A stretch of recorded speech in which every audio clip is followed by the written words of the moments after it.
살면서 우리는 다양한 관계 속에서 갈등을 경험합니다. 특히 의견이 충돌하는 상황에서는 감정을 앞세워 화를 내고 자신의 주장을 끝까지 고집하는 사람들이 있습니다. 이들은 종종 논쟁에서 이겼다고 착각하지만 실상은 그렇지 않습니다. 상대방은 처음에는 반박하려 하지만 감정적으로 우기는 모습을 보면서 점차 대화를 포기하게 됩니다. 어느 순간 더 이상 말해봐야 소용없다. 대화가 통하지 않는다는 생각을 하게 되고 그냥 듣는 척하면서 입을 닫아버립니다. 하지만 우기고 화내는 사람은 이를 내가 상대의 기선을 제압했다. 내 말이 논리적이어서 상대가 수긍했다고 착각합니다. 이렇게 착각 속에서 자신이 논쟁을 지배하고 있다고 믿는 동안 주변 사람들은 점점 멀어져 갑니다. 결국 이들의 곁에는 이해관계 때문에 어쩔 수 없이 남아있는 사람들만 남게 되고 그조차도 필요가 없어지는 순간 모두 떠나버립니다. 이 주제를 가장 잘 설명할 수 있는 철학자는 수상록의 저자이자 현대 철학의 기틀을 닦은 몽테뉴입니다. 그는 논쟁에서 승리하려고 애쓰는 사람일수록 결국 가장 어리석은 사람이라고 말했습니다. 이 말은 단순히 논쟁을 피하라는 의미가 아니라 논쟁이 본질적으로 상대를 이해하는 과정이 되어야지 상대를 이기기 위한 싸움이 되어서는 안 된다는 점을 강조한 것입니다. 논쟁에서 이기려는 마음이 커질수록 감정적으로 대응하게 되고 결국 논리보다 흥분과 고집이 앞서게 됩니다. 몽테뉴는 자신이 옳다고 믿고 목소리를 높이는 사람일수록 진정한 지혜에서 멀어진다. 라고 지적했습니다. 감정을 앞세우면 대화의 목적이 흐려지고 결국 남는 것은 상처뿐이기 때문입니다. 또한 그는 가장 명백한 지혜의 징표는 항상 유쾌하게 지내는 것이다. 라고 말했습니다. 하지만 여기서 말하는 유쾌함이란 단순히 갈등을 피하며 즐겁게만 지내라는 뜻이 아닙니다. 오히려 논쟁이 필요할 때에도 감정적으로 맞서 싸우기보다 상대의 태도에 휘둘리지 않고 차분하게 중심을 잡으며 필요할 때는 여유와 유머를 활용해 대화를 주도하는 것이야말로 지혜로운 사람의 방식이라는 의미입니다. 이는 논쟁을 회피하는 것이 아니라 불필요한 감정 소모를 줄이면서도 논점을 흐리지 않고 효과적으로 대화를 이끌어가는 방법입니다. 감정적으로 대응하는 순간 대화의 주도권을 잃게 되지만 차분하고 유쾌한 태도를 유지하는 사람은 오히려 상대를 긴장하게 만들고 감정을 다스리는 힘을 갖게 됩니다. 즉, 강한 사람은 소리를 지르며 우기는 사람이 아니라 차분한 태도로 상대의 흥분을 가라앉히면서도 결국은 자기 뜻대로 대화를 이끄는 사람입니다. 그렇다면 우리는 어떻게 해야 우기고 화내는 사람이 내 앞에서 더 이상 큰 소리를 내지 못하게 만들 수 있을까요? 상대의 감정적인 반응을 줄이고 결국 스스로 태도를 바꾸게 만드는 방법은 무엇일까요? 첫째, 논쟁에서 감정적으로 맞받아치지 말고 상대를 보게 만들어야 합니다.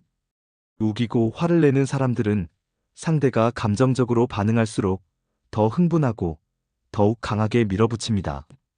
따라서 이들에게 가장 효과적인 방법은 차분한 무반응입니다. 상대가 목소리를 높일수록 오히려 조용하고 침착하게 대하는 것입니다.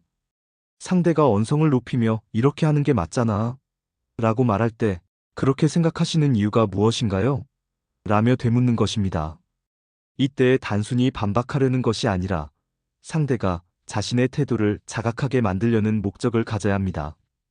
흥분한 사람 앞에서 더 차분하게 대하면 상대는 스스로 내가 지금 너무 흥분한 건가?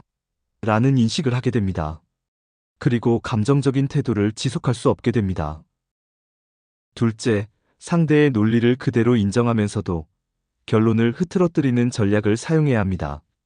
우기는 사람들은 자신의 말이 논리적으로 완벽하다고 믿는 경우가 많습니다. 따라서 그들의 논리를 직접적으로 부정하는 것보다는 맞아요. 그렇게 볼 수도 있겠네요. 그런데 다른 시각에서 보면 이런 점도 있지 않을까요? 와 같이 부드럽게 접근하는 것이 효과적입니다. 이렇게 하면 상대는 자신의 의견이 즉시 부정당했다고 느끼지 않으면서도 대화의 흐름을 상대가 아닌 나에게로 가져올 수 있습니다. 그리고 이 방식이 반복되면 상대는 나에게 무작정 큰 소리를 내기 어렵다고 느끼게 됩니다. 셋째, 우기는 사람에게 논리적으로 반박하기보다는 그들의 태도를 역으로 지적하는 것이 중요합니다. 이들은 논리적으로 이기려고 하지만 정작 감정적으로 반응하는 경우가 많습니다. 따라서 논리적으로 설명하시는 건 좋은데 지금 감정이 많이 실린 것 같아요. 혹은 화를 내지 않고 이야기하면 더 잘 이해할 수 있을 것 같아요. 라는 식으로 그들의 태도를 직접 언급하는 것도 효과적입니다. 이렇게 하면 상대는 자신의 감정적인 태도를 의식하게 되고 스스로 더 조심스러워질 수밖에 없습니다. 넷째, 때로는 유머를 활용하여 상대의 긴장을 풀어주는 것도 좋은 방법입니다. 몽테뉴가 강조한 유쾌함은 단순한 즐거움이 아니라 상대가 감정적으로 과열되는 것을 막는 효과적인 도구가 될 수 있습니다. 논쟁 중에 상대가 강하게 몰아붙일 때, 와, 오늘 열정이 대단하시네요. 이 정도면 토론 대회 나가셔도 되겠어요. 같은 가벼운 농담을 던지면 상대는 순간적으로 긴장을 풀고 감정적인 태도를 조절하게 됩니다. 유머는 상대방을 비난하는 것이 아니라 감정을 가라앉히고 대화를 부드럽게 이어가는 역할을 해야 합니다. 결국 우기고 화를 내며 논쟁에서 이겼다고 착각하는 사람은 그 순간만 이길 수 있을지 몰라도 장기적으로는 주변 사람을 잃고 외로워질 가능성이 높습니다. 반면 감정을 통제하고 유쾌한 태도로 상대를 대하는 사람은 단순히 논쟁에서 이기는 것을 넘어 관계를 주도적으로 이끌고 사람들의 신뢰를 얻을 수 있습니다. 몽테뉴는 고집을 부리고 흥분하는 것은 어리석은 사람의 확실한 징표이며 유쾌하게 사는 것이 지혜로운 사람의 가장 분명한 특징이다. 라고 말했습니다. 우리가 논쟁에서 반드시 이기려고 할 필요는 없습니다. 오히려 논쟁을 우리에게 유리한 흐름으로 가져오는 것이 더 중요합니다. 우기고 화내는 사람이 내 앞에서 더 이상 큰 소리를 낼 수 없도록 만드는 가장 효과적인 방법은 그들을 감정적으로 흥분시키지 않고 차분하고 여유로운 태도로 스스로를 돌아보게 만드는 것입니다. 논쟁에서 상대를 제압하려는 사람이 결국 모르는 것은 바로 이것입니다. 이기려는 순간 진짜로 잃고 있는 것이 무엇인지조차 모른다는 것. 그리고 진짜 강한 사람은 결코 목소리를 높이지 않는다는 것입니다. 살면서 우리는 다양한 관계 속에서 갈등을 경험합니다. 특히 의견이 충돌하는 상황에서는 감정을 앞세워 화를 내고 자신의 주장을 끝까지 고집하는 사람들이 있습니다. 이들은 종종 논쟁에서 이겼다고 착각하지만 실상은 그렇지 않습니다. 상대방은 처음에는 반박하려 하지만 감정적으로 우기는 모습을 보면서 점차 대화를 포기하게 됩니다. 어느 순간 더 이상 말해봐야 소용없다.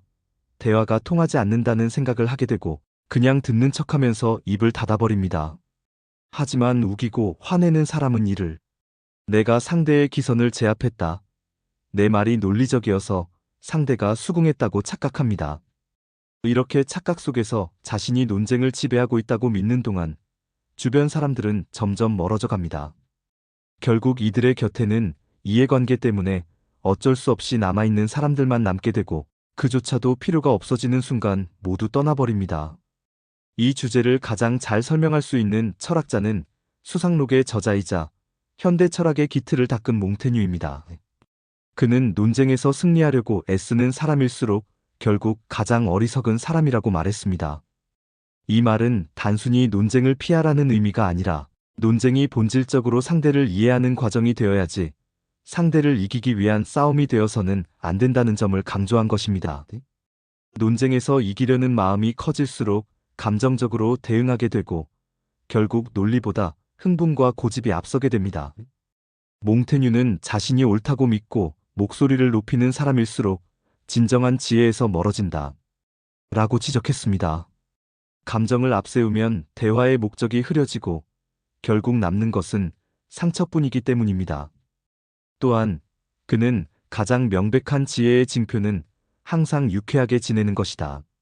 라고 말했습니다. 하지만 여기서 말하는 유쾌함이란 단순히 갈등을 피하며 즐겁게만 지내라는 뜻이 아닙니다. 오히려 논쟁이 필요할 때에도 감정적으로 맞서 싸우기보다 상대의 태도에 휘둘리지 않고 차분하게 중심을 잡으며 필요할 때는 여유와 유머를 활용해 대화를 주도하는 것이야말로 지혜로운 사람의 방식이라는 의미입니다.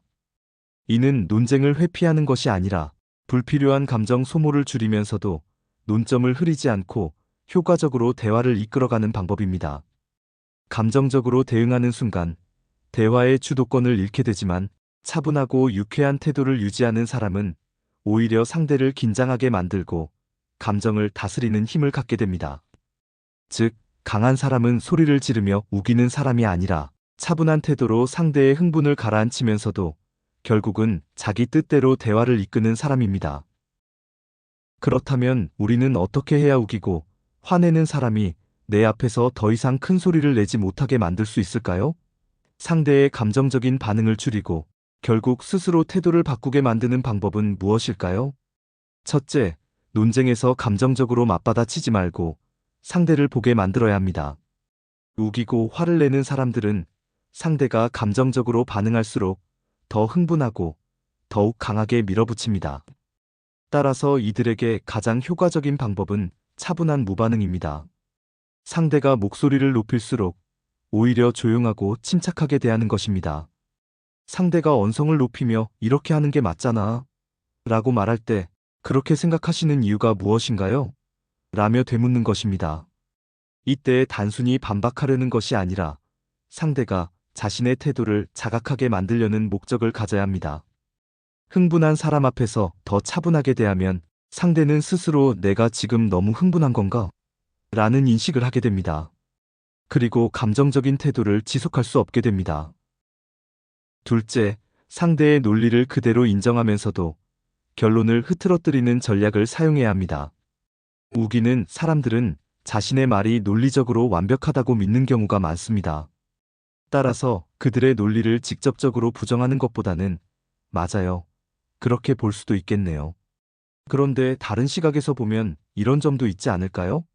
와 같이 부드럽게 접근하는 것이 효과적입니다. 이렇게 하면 상대는 자신의 의견이 즉시 부정당했다고 느끼지 않으면서도 대화의 흐름을 상대가 아닌 나에게로 가져올 수 있습니다. 그리고 이 방식이 반복되면 상대는 나에게 무작정 큰 소리를 내기 어렵다고 느끼게 됩니다.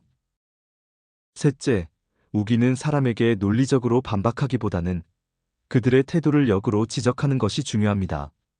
이들은 논리적으로 이기려고 하지만 정작 감정적으로 반응하는 경우가 많습니다. 따라서 논리적으로 설명하시는 건 좋은데 지금 감정이 많이 실린 것 같아요. 혹은 화를 내지 않고 이야기하면 더 잘 이해할 수 있을 것 같아요.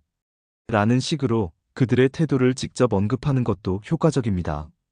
이렇게 하면 상대는 자신의 감정적인 태도를 의식하게 되고 스스로 더 조심스러워질 수밖에 없습니다. 넷째, 때로는 유머를 활용하여 상대의 긴장을 풀어주는 것도 좋은 방법입니다. 몽테뉴가 강조한 유쾌함은 단순한 즐거움이 아니라 상대가 감정적으로 과열되는 것을 막는 효과적인 도구가 될 수 있습니다. 논쟁 중에 상대가 강하게 몰아붙일 때, 와, 오늘 열정이 대단하시네요. 이 정도면 토론 대회 나가셔도 되겠어요. 같은 가벼운 농담을 던지면 상대는 순간적으로 긴장을 풀고 감정적인 태도를 조절하게 됩니다. 유머는 상대방을 비난하는 것이 아니라 감정을 가라앉히고 대화를 부드럽게 이어가는 역할을 해야 합니다. 결국 우기고 화를 내며 논쟁에서 이겼다고 착각하는 사람은 그 순간만 이길 수 있을지 몰라도 장기적으로는 주변 사람을 잃고 외로워질 가능성이 높습니다. 반면 감정을 통제하고 유쾌한 태도로 상대를 대하는 사람은 단순히 논쟁에서 이기는 것을 넘어 관계를 주도적으로 이끌고 사람들의 신뢰를 얻을 수 있습니다. 몽테뉴는 고집을 부리고 흥분하는 것은 어리석은 사람의 확실한 징표이며 유쾌하게 사는 것이 지혜로운 사람의 가장 분명한 특징이다. 라고 말했습니다. 우리가 논쟁에서 반드시 이기려고 할 필요는 없습니다. 오히려 논쟁을 우리에게 유리한 흐름으로 가져오는 것이 더 중요합니다. 우기고 화내는 사람이 내 앞에서 더 이상 큰 소리를 낼 수 없도록 만드는 가장 효과적인 방법은 그들을 감정적으로 흥분시키지 않고 차분하고 여유로운 태도로 스스로를 돌아보게 만드는 것입니다. 논쟁에서 상대를 제압하려는 사람이 결국 모르는 것은 바로 이것입니다. 이기려는 순간 진짜로 잃고 있는 것이 무엇인지조차 모른다는 것. 그리고 진짜 강한 사람은 결코 목소리를 높이지 않는다는 것입니다.